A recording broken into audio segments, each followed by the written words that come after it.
The middle class is a trap designed to keep you comfortable enough to stop trying.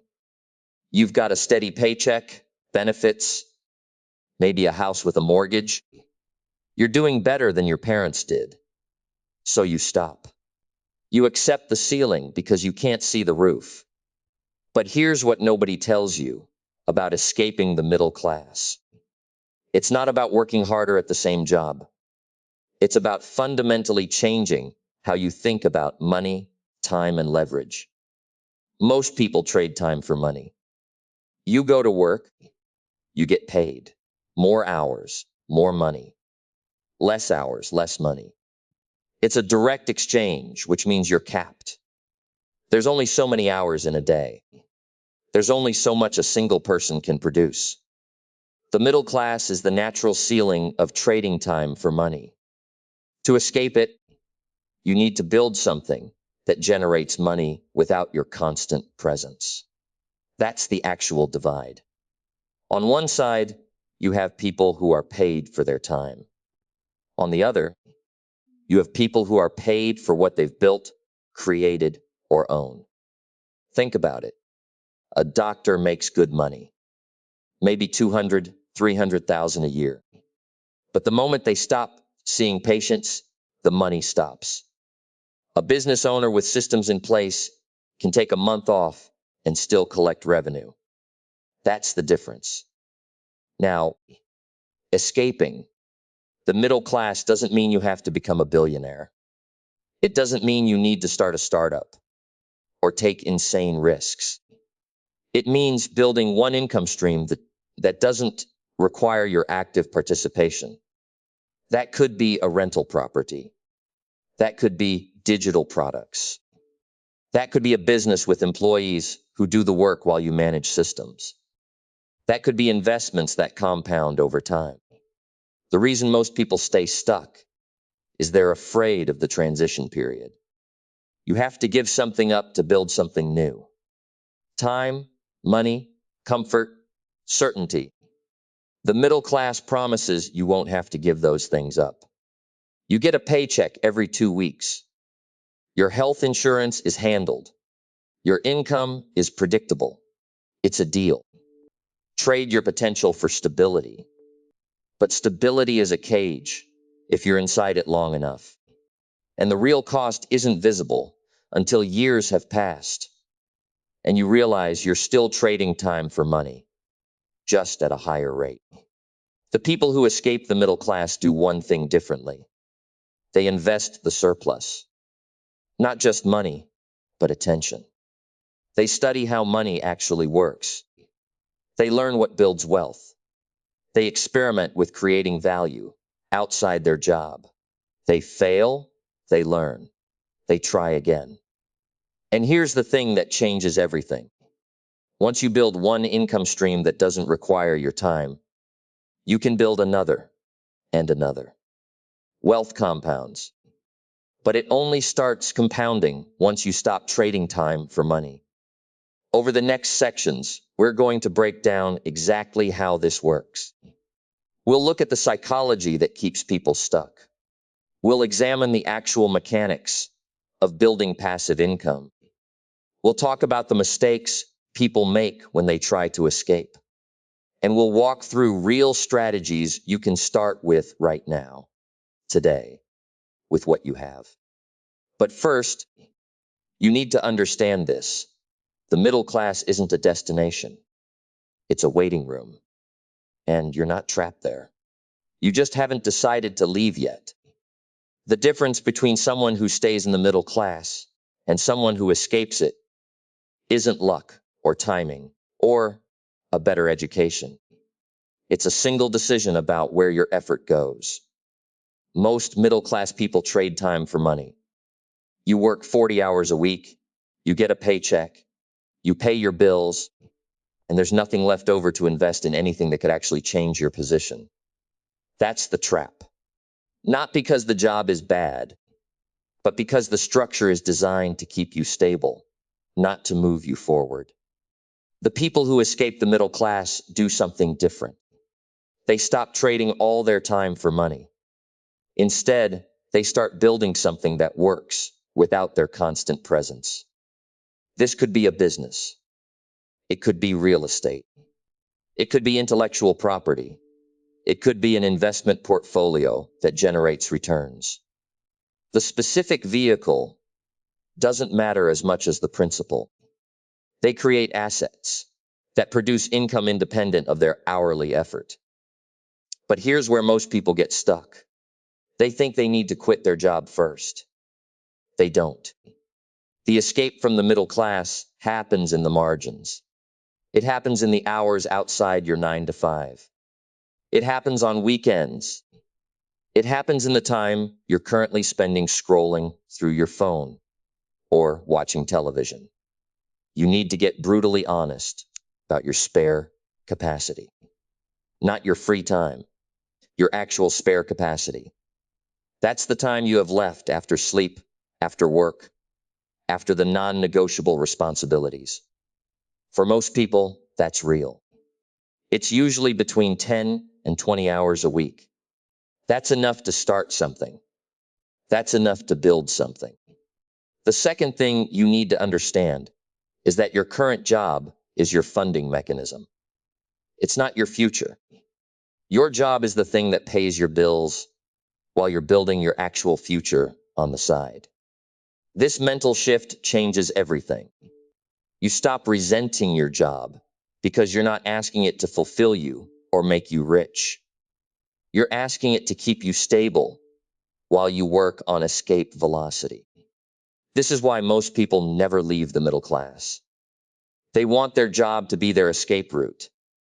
They want a promotion, a raise, a better title to be the thing that changes their life. And sometimes it helps, but it's not the path. The path is building something else entirely while you keep that paycheck coming in. The third piece is that you need to pick something that actually has a ceiling above the middle class. Not everything does. Some businesses cap out at middle class income. Some investments return middle class gains. You need to be deliberate about choosing something with real upside potential. Something that can actually compound. Something that can actually scale. This is why people who escape the middle class often look like they got lucky. They didn't. They just made different choices in the hours. Nobody was watching. They built while others rested. They invested while others spent. They planned while others drifted. And the best part is that you don't need permission to start. You don't need to be smart enough, or rich enough, or connected enough. You need to be willing to spend your spare capacity on something that matters more than comfort. That's it. That's the actual requirement. So what does that actually look like in practice? It means identifying where your spare capacity is right now. Most people have it. They have evenings. They have weekends. They have mental energy they're burning on things that don't compound. Social media, passive entertainment, conversations that go nowhere. That's not judgment. That's just reality. The middle class is comfortable enough that you can afford to waste time, and most people do. The escape hatch opens when you redirect that capacity towards something that builds. And this is crucial. It doesn't have to be your job. In fact, it usually isn't at first. You keep your job, you keep your paycheck, you keep your stability. But you start building something else in the margins.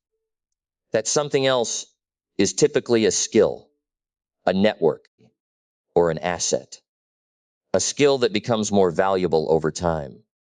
A network of people who increasingly respect what you know.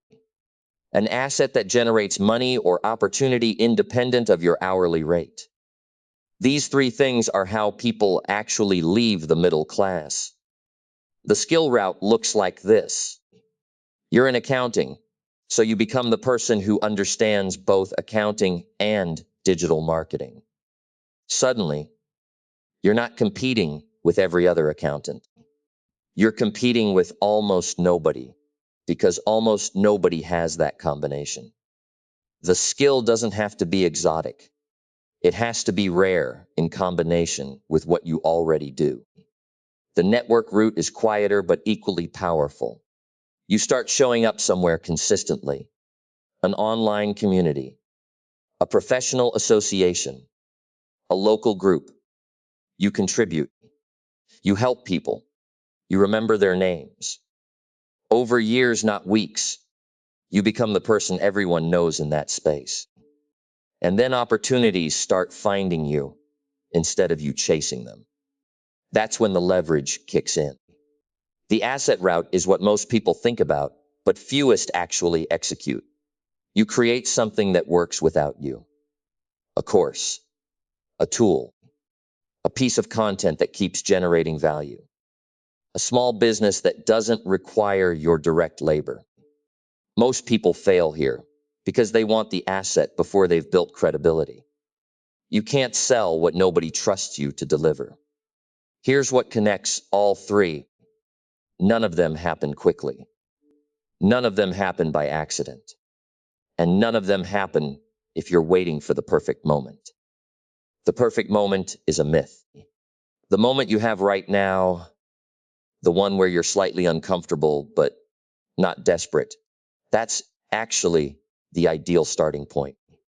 The middle class trap isn't that these paths are hidden. It's that they require you to want something enough to sacrifice comfort for it. Not forever, not dramatically, just consistently. Just enough to build momentum in a direction that matters to you. Most people won't do this. They'll read this and nod and then go back to their evening routine. That's fine. That's also why most people stay in the middle class. But you're still here. So the question isn't whether it's possible. The question is whether you're willing to be the person who actually does it. Being willing is step one. Step two is understanding what you're actually up against. The middle class isn't a trap because of bad luck or timing. It's a trap because it's comfortable enough to stop you from changing. You make enough to pay your bills. You make enough to take a vacation. You make enough that the pain of staying isn't quite sharp enough to overcome the fear of leaving. That's the real mechanism. Not external barriers, internal ones. So here's what actually changes things. You need to get specific about what you're optimizing for. Most middle-class people are optimizing for security and status, a steady paycheck, a job title that sounds respectable at dinner parties, health insurance, a 401k that grows slowly. These things feel safe because they are. But safety and growth aren't the same thing. The people who escape the middle class stop optimizing for those things. They optimize for leverage instead. Leverage is what happens when your effort compounds. When 1 hour of work today creates value for years. When you build something that works without your constant presence. An employee trades time for money. That's the middle class model. You're capped by how many hours exist in a week. You're capped by what employers will pay for those hours. You're capped by what the market decides your job is worth. Those caps are real, and they're low. Leverage breaks those caps. A business owner isn't limited by their hours because they have systems and people. An investor isn't limited by their hours because their money works while they sleep. A creator isn't limited by their hours because content reaches thousands without additional effort per person. A skilled professional with a waiting list isn't limited by their hours because demand exceeds supply. The middle class path teaches you to fear leverage. It teaches you that business is risky, that entrepreneurship is for special people, that investing is complicated. These stories keep you in the employee mindset. They keep you trading hours. But here's what's actually true. Leverage is how wealth is built. Not quickly usually, but reliably. The person who built a business that runs without them is wealthier than the person who trades 40 hours a week forever. The person who owns income-producing assets is wealthier than the person who owns consumption. The person who learned a skill that's rare and valuable is wealthier than the person who learned what everyone else learned. You don't need to be special to build leverage. You need to be willing to do the work that most people won't do. You need to be willing to take risks that most people won't take. You need to be willing to be uncomfortable for a period of time so that you can be comfortable for the rest of your life. The middle class is comfortable now. That's the whole point. That's why it works so well at keeping people there. But comfortable now isn't the same as thriving later. And if you're still here, reading this, you probably already know that difference matters to you. So what actually changes when you stop optimizing for comfort? Everything. Your entire decision-making framework shifts. See, most middle-class people make choices based on a single question. Is this safe? Will this jeopardize my stability? That filter eliminates 90% of possibilities before you even consider them. You don't start the business because you have a mortgage. You don't take the risk because you have kids in private school. You don't pivot because you've got 5 years until retirement, and you can't afford to be wrong. But people who escape the middle class ask a different question first. What's the actual downside if this fails? Not the catastrophic version in your head. The real one. Here's what happens when you actually calculate it instead of assume it. Most people discover the downside isn't as large as they thought. You might lose money you don't have yet. You might need to move. You might have to rebuild. Those are real costs, sure, but they're not death. They're not permanent. And more importantly, they're often smaller than the cost of staying put. This is where the middle class trap gets sophisticated.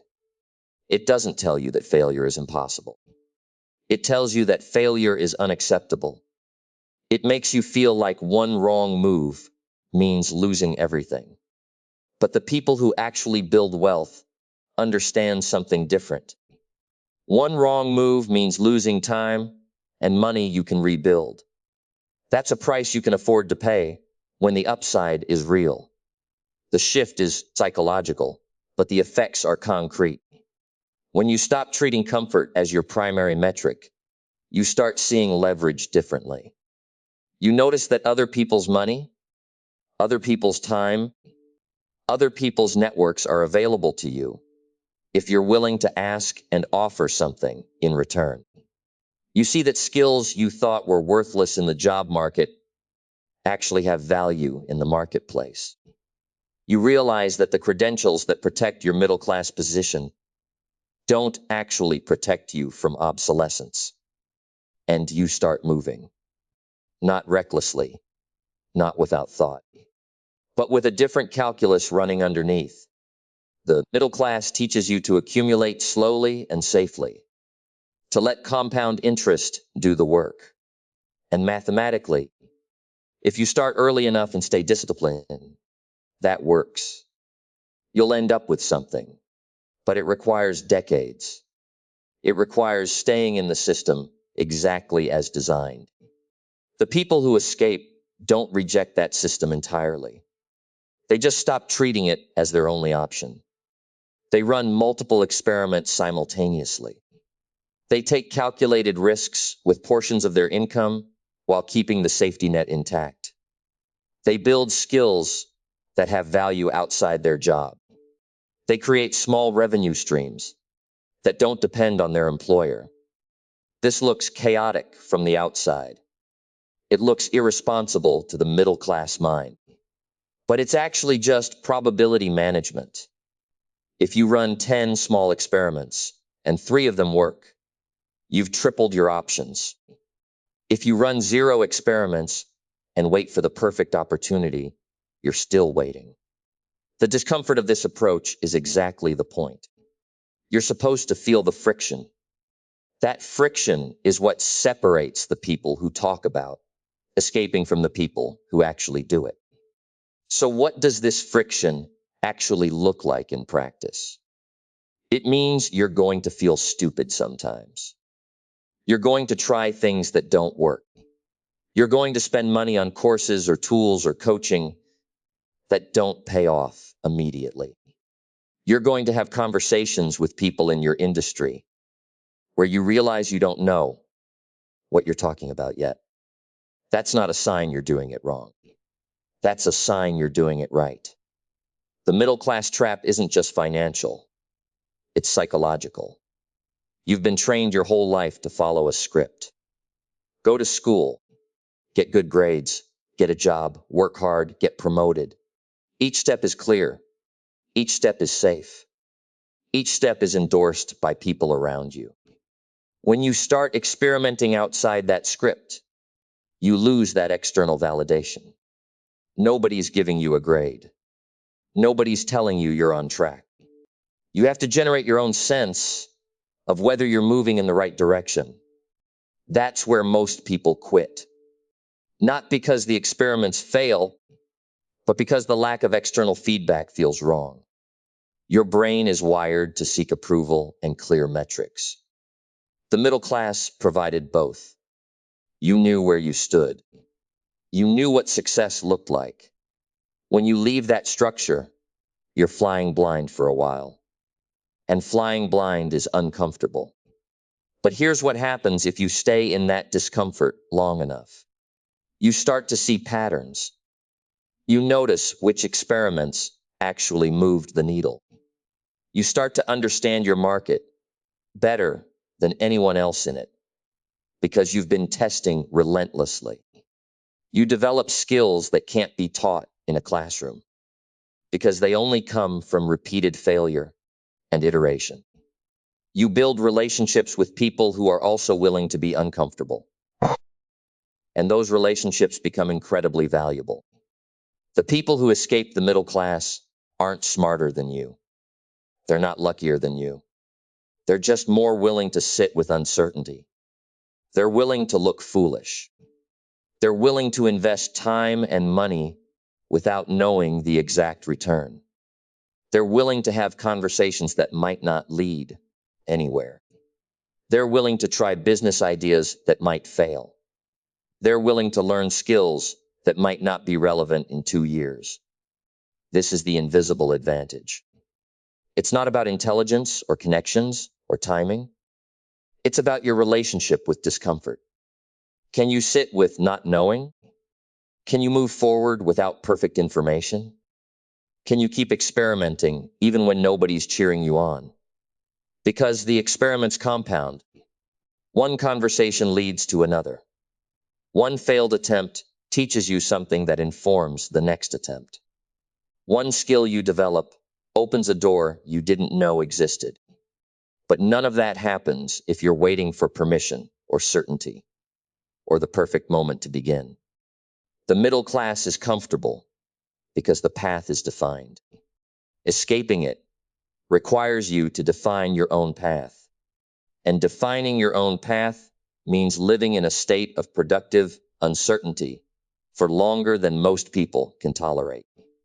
That's the real cost. Not money, not time. It's the cost of feeling lost while you're actually finding your way. So what does that productive uncertainty actually look like in practice? It's not paralysis. It's not wandering aimlessly. It's deliberate experimentation with real stakes attached. Most people in the middle class have optimized for stability. They've built systems that work. Their mortgage gets paid. Their kids go to decent schools. Their retirement account grows predictably. These systems are comfortable because they're proven. But proven systems don't create wealth gaps. They maintain them. Breaking out means you have to tolerate doing things that don't have guaranteed outcomes. You start a business without knowing if it'll work. You invest in skills that might not pay off for years. You take a job that pays less, but teaches you something nobody else has. You move to a place where you don't know anyone because the opportunity is there. The middle class sees this and calls it reckless, and sometimes it is. But here's what they're missing. The real recklessness is assuming the system that created your current position will continue to work forever. Economic shifts happen. Industries collapse. Your skills become obsolete. The safety you feel is an illusion built on the assumption that tomorrow looks like today. People who escape the middle class understand something crucial. They know that controlled risk is actually safer than no risk. Because no risk means you're locked into a system you don't control. You're betting everything on your employer, your industry, your government, your pension plan. All of those things can fail. But when you're in productive uncertainty, you're diversified across your own capabilities. You're building multiple income streams. You're learning constantly. You're networking with people outside your bubble.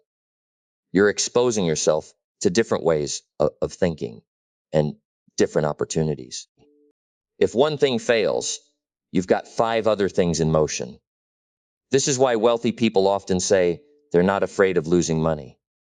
It's not arrogance. It's because they know how to make it back. They've been in the uncomfortable space where they didn't know how something would turn out, and they survived it. They learned from it. They came out the other side with more capability than they went in with. The middle class frames this as greed or ambition, but it's actually about competence. It's about building yourself into someone who can navigate uncertainty instead of someone who needs certainty to function. And here's what happens next. Once you've done this a few times, once you've launched something that failed and rebuilt from it, once you've moved to a new city and built a network from scratch, once you've learned a skill nobody taught you, something shifts. The uncertainty stops feeling like a threat. It starts feeling like opportunity. That shift is everything. Because at that point, you're no longer trying to escape the middle class. You're simply operating in a different mode. You're building wealth instead of earning income. You're creating systems instead of working within them. You're making decisions based on what's possible instead of what's safe. But you only get there by going through the discomfort first, by choosing it, by staying in it long enough to come out the other side. And here's what most people miss. That discomfort is temporary. The safety of the middle class feels permanent until you realize it isn't. Jobs disappear. Companies downsize. The rules change. But the skills you build on the way out, those are yours forever. You're not just escaping a tax bracket. You're building a different relationship with money itself. You stop seeing it as something you trade hours for and start seeing it as something that works while you sleep. You stop asking how much you can earn and start asking how much you can keep. You stop thinking like an employee and start thinking like an owner. The path isn't linear. You'll have setbacks. You'll question whether it's worth it. You'll watch people stay comfortable and wonder if you're crazy for pushing. That's normal. That's actually the filter. Most people quit right here, and that's fine. Not everyone wants what this takes. But if you're still listening, you probably do. So here's what comes next. Pick one thing from everything we've covered. Not all of it. 1. Maybe it's starting a side project. Maybe it's learning to invest. Maybe it's negotiating your salary or building a skill that compounds. Pick the thing that feels slightly too ambitious, but not impossible. The thing that makes you a little nervous. Then do it messier than you think you should. Stop waiting for permission or perfect conditions. Stop researching and start doing. Because the real education doesn't happen in videos or books. It happens when you're actually in the game, making real decisions with real consequences, learning what actually works versus what sounds good. The middle class will always be there if you need it. It's a safe place to land, but you don't have to land there. You don't have to stay there. And the sooner you accept that escaping it requires being uncomfortable, the sooner you can actually do it. Your income doesn't determine your ceiling. Your beliefs do. Your willingness to be wrong does. Your ability to stay committed when it's hard does. So the real question isn't how to escape the middle class. It's whether you're willing to do what it takes. Because if you are, the path is there. It's not hidden. It's just not easy. And that's exactly why so few people walk it. Now go pick that one thing and actually do it.